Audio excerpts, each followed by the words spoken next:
This is the Secure Family Podcast. Welcome, friend. I'm Andy Murphy. This show is all about empowering parents to protect themselves and their family. I believe that security is the foundation of happiness. I want your family to be safe and happy. If that sounds like something that resonates with you, subscribe to the show because there's always something new to talk about. The information that I share on this podcast is for general information purposes only. My goal is to empower you to make safer decisions for yourself and your family, because our safety is our own responsibility. Today we're going to talk about safety steps that you need to take the next time you visit a rally, a sporting event, or a concert. All of that and more coming up on the Secure Family Podcast. Our personal information is being sold online, and we might believe it got there in a data breach or hack of some sort.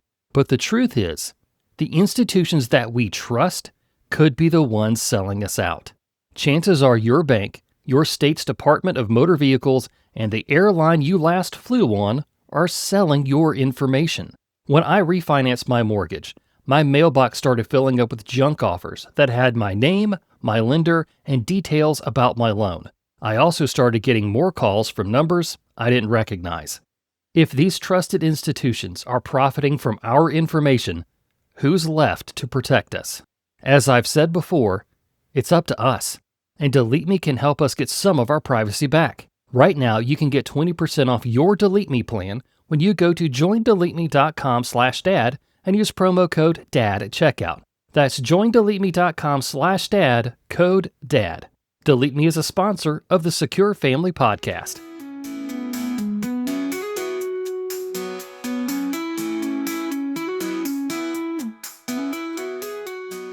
So today, I want to chat with you about how to stay safe at a live event. And this can be a political rally, a college football game, or even some sort of a community concert. Large events attract all kinds of people, unfortunately, for the wrong reasons. Some want to protest what's going on. Others actually just want to harm and kill people who are gathered in mass. The risk has been there for a long time, but in the wake of Charlie Kirk's murder, it has been brought back to the forefront of our minds.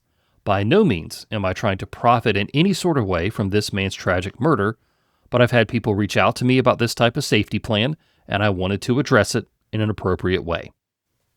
So your safety at an event actually begins well before you even get there. You're going to need to research, what you're going to see. Is there any specific groups that don't like this thing that you're going to see? Maybe that applies, maybe it doesn't. You're going to understand where your tickets are, if it's general admission, where you're going to need to sit, and then understand the parking situation, and that if you actually have to leave the facility for whatever reason, if you have to flee in the event of a fire or some sort of an attack, where you're going to go in advance. These are all sorts of things that unfortunately I feel in 2025 need to be taken into account. So first thing you're going to do is you're going to research the type of event that you're going to be at. Does that performer or speaker have any sort of political views that other people may not like? But just understand if the event you're going to see has a risk of being controversial, whether it's political or maybe just an entertainer who has a political side, that sort of thing. If you're going to a college football game, obviously, you don't need to worry about that sort of thing, but just keep that in mind for anything that could be politically motivated, because there's going to be people there who don't agree with that performer, and they may act out in some way. The next thing you're going to need to do is you're going to need to check the layout of the venue, and that means most likely when you buy your tickets, there's going to be a little map that shows you roughly where everything is, where all the doors are, where the exits are, that sort of thing. And you're going to want to be able to pick your seats close to the edge. That's just my thing. I like to sit on the end, because that way if you have to go to the bathroom, you don't have to crawl over, 19 people to get where you're going. It's just really a convenience thing.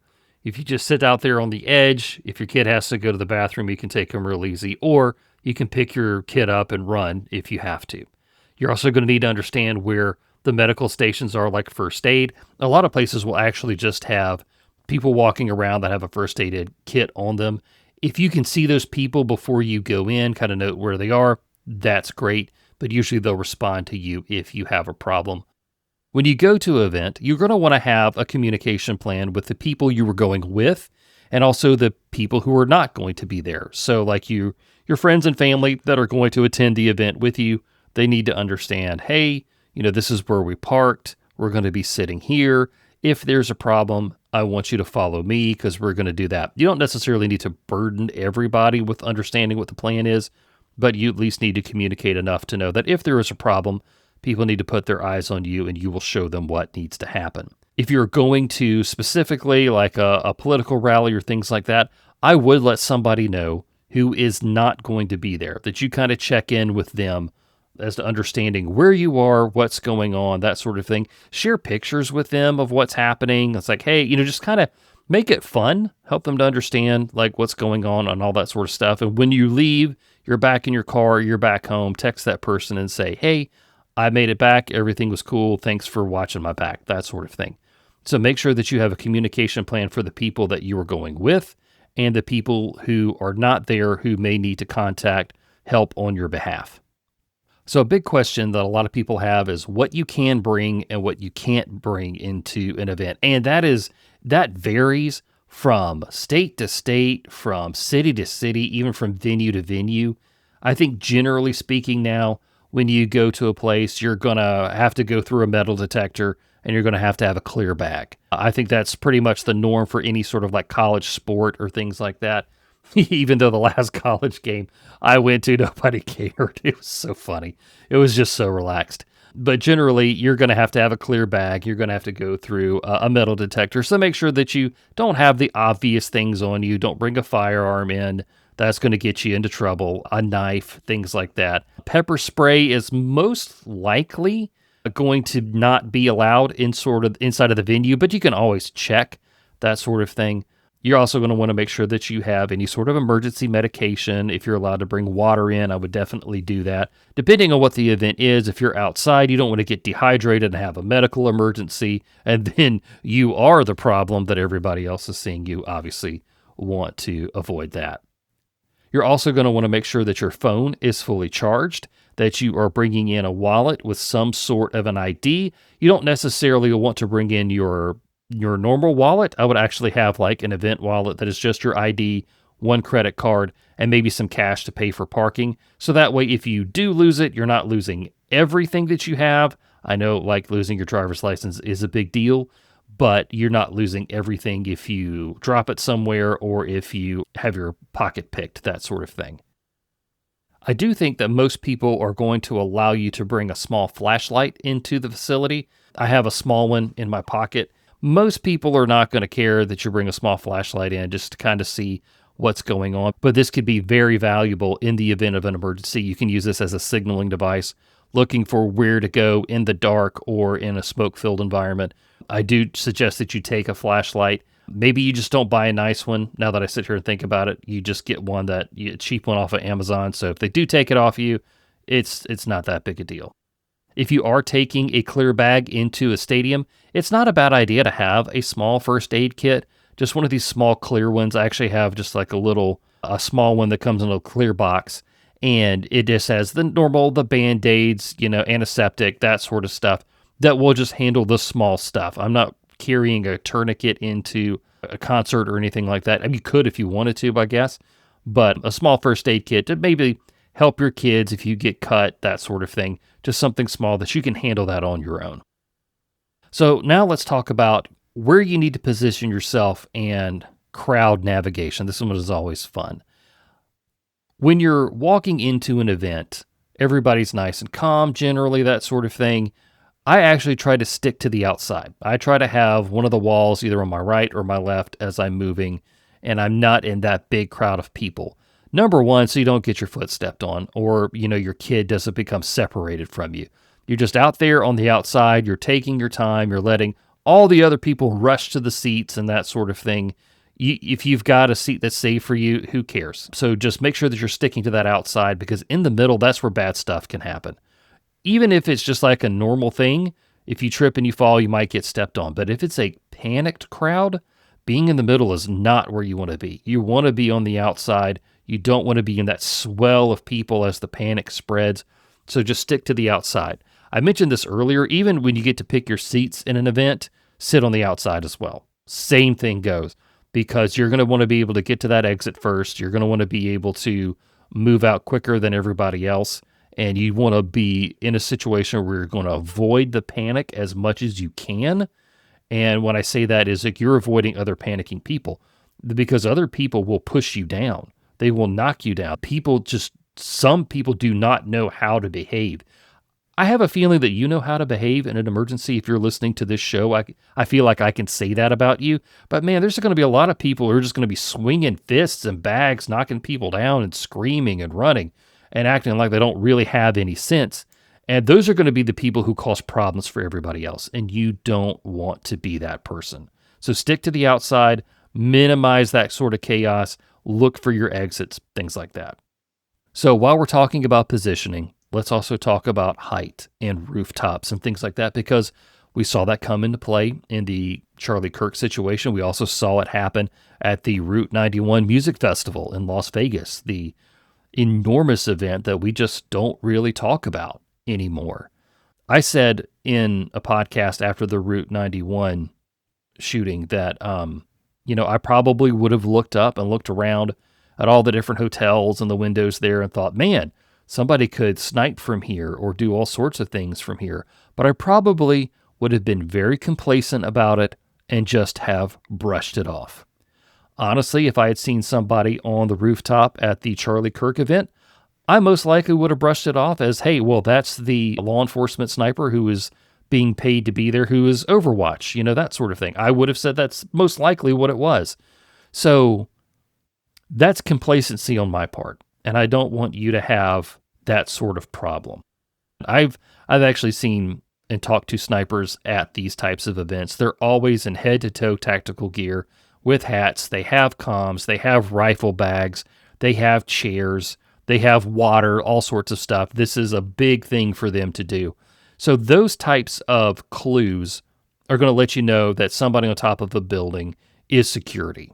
Now, if you see somebody who's just in a plain t-shirt, a hat, and a duffel bag and a rifle, that might be suspicious. As a matter of fact, that is going to be suspicious. If you think about the shooter who was on the rooftop at the Trump event, like it was just him and his firearm and nothing else. So that's just kind of a clue that he's not supposed to be there. He's not somebody who's had all data set up as part of a security detail. So those are going to be the details that you need to look for.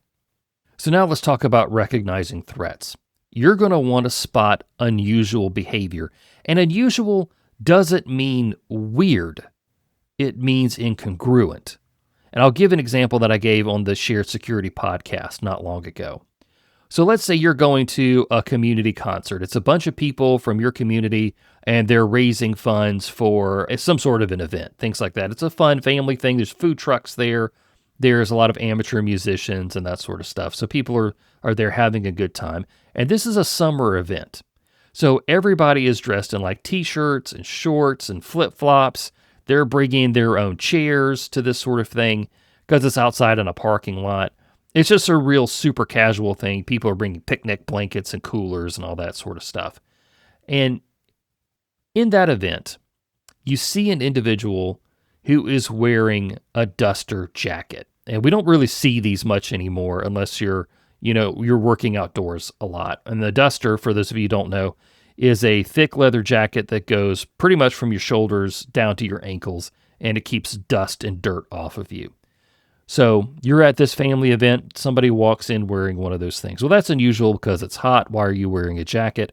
But that alone isn't enough for you to act. It is something that you need to understand and look at and say, hey, that's different, and I need to keep an eye on that person. So now you notice that this person in the duster is not talking to anybody else. They have their back up against the wall, and they're looking around. They're not trying to enjoy the music.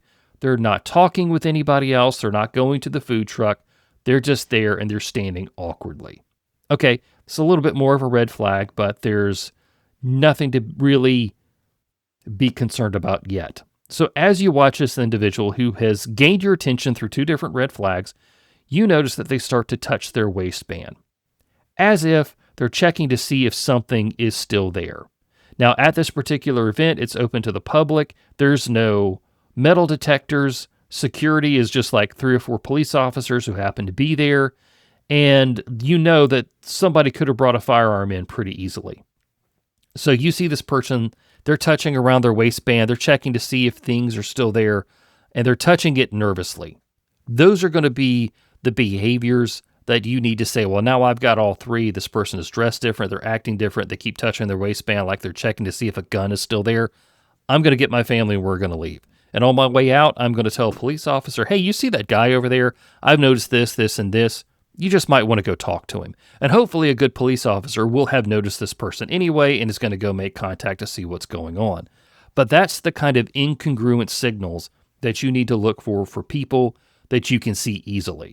We learned a pretty big lesson in the Boston Marathon bombing that people need to look for just odd things that are laying around. People need to look for unattended bags, things like that. Those are going to be the things that people leave behind as some sort of an explosive device. Sometimes it'll be in a bag. Sometimes people will just take a bag and they will put it into a trash can, that sort of thing. So you see somebody dumping a backpack into a trash can, you go tell security immediately, and then you get your family away from that, because that is very suspicious. Have you ever seen anybody in public for a real reason throw away a backpack? That's an incongruent signal. That needs to be something that you need to notice. And I do want to reiterate that if you see something that is incongruent, I want you to say something. And I don't want you to be nervous about going up to a police officer or security and saying what's going on. But what you do need to do is effectively communicate what's going on. You can say, hey, I saw a guy with a backpack and he left it over there by that exit and he walked off from it, and I don't think he's coming back for it. Can you just check that out? That's a great way to have that conversation. You also don't need to assume that somebody else is going to say something about it. If you see something that is weird, you need to say something about it. Like the podcast that I had last month about calling 911. Don't assume that somebody else is going to call 911 for you. Step up and be your own advocate and call for help. And likely the same thing here. You don't have to necessarily alert the event staff that something is going on. You can, but you can also call 911 and say, hey, I've seen this. Or you can text 911 and say, hey, this is a weird thing. Maybe you can send a picture along with it. And then maybe dispatch can get in touch with people who are actually there at the event who can come and handle it. So let's say now that you're at an event and something has gone wrong. It could be a fire, it could be a shooting, or it could be a massive brawl that has broken out between 2 different fans of the teams that are there. Whatever it is, the best option that you have is to get out as quickly as possible. A lot of people will try to use like run, hide, fight in this particular situation. I'm going to tell you that the basic thing you should do is run. That's it. You need to get out of that situation as quickly as possible. When you run, if you have bought your seats on the outside, or you have parked yourself on the outside of that event in a general admission area, get your family and go. Don't worry about picking up your belongings, that sort of thing. Just your life is the most important thing. Pick up your family members, like small kids, grab your wife by the hand or whatever, and you take off. That's what you're supposed to do. If you need to take cover from position to position, you can, but you're doing that on your way out of the building. When you're leaving, a lot of people will just naturally assume that you need to leave through the door in which you entered. That's not the case. That may be the easiest way for you to get out. I get that, but you don't have to. There's all sorts of exits in a building. There's like the general admission doors that you can go in and out. There's the fire exits. And there's even the staff exits as well. For the people who work there, who like work concessions, they'll come in a different door. And you can take all 3 of those to get out of there. You can even leave through the loading dock if that's the easiest thing for you to do. Whatever it takes for you to get out of that building, you get out. Another thing is that you don't need to assume that once you are out of the building that the threat is over. There's lots of threats that have happened over the years where people will cause panic inside of a building just to force people out. And then once people are outside, people start shooting from hidden locations as people just come pouring out of the building. That's an awful situation. It is. It's rough because what are you supposed to do? So don't assume that any place that you go outside is going to be particularly safe. Yeah, you do feel a certain amount of relief once you get out of the building, but once you get out, don't stop. Keep moving, keep going. Go a couple of blocks away if you have to. If there is, I don't know, a restaurant that you can go to, a bar that you can get your family into, just to like say, okay, let's kind of regroup here. What's going on? Get your cell phone out, call for help. You may have to understand that you have to leave your car behind for a while until the scene is clear. So you may have to get away on foot. That's where, if you understand the transit system, you might be able to get out that way, or you can call for an Uber, that sort of thing. But yeah, don't just assume that if you make it to the parking lot that everything is okay. There's a lot of times that people are planning for panicked people to show up in those spots, and that's where the real attack occurs. I know that's not something fun to think about, but that is something that needs to be on your radar. So we've covered a lot here, and by no means is this everything, but it's going to be enough to help you spot trouble before it starts at the next event that you go to. So just to kind of recap it here, you need to plan your trip. You need to watch the news or social media for hints that something might go wrong. You need to pick your seats to the outside for a quicker escape. If you see something, say something. If you have to flee, absolutely do it. Don't second guess yourself here. Follow your gut. If it's time to go, you go. You move together, you stay on your feet, and you don't gather with the masses, and you don't escape with them either. You move to the outside, you look for the exits where the fire exits, the emergency exits, the ones that the crew uses to get in and out, whatever it is, you get out of that building as fast as possible and you keep moving. Don't assume that you're safe as soon as you get out of the building. Make sure you're safe when you get several blocks away. I hope that you never have to use these skills, but if you do, know that your safety is more important than any game, any rally, or any concert. I hope that you can go and enjoy the next event that you go to and use these things, practice them. Don't be afraid to go out to your next event, even if it's just a church basketball game. Use the skills that we've talked about here today because it could help you spot something. Well, that's everything that I have for the Secure Family Podcast for today. Thank you, friend, for listening. Take back your privacy and personal data with help from Delete Me. Get 20% off our privacy plan when using the code DAD at checkout. Delete Me is the official data removal service of the Secure Dad. If you enjoyed this episode or learned something new today, I'd be grateful if you follow the show, subscribe on your favorite podcast platform, or leave a 5-star review. Learn how to freeze your child's credit with my free guide. I'll share why this is important, how the process works, and help you gather all of the information that you're going to need.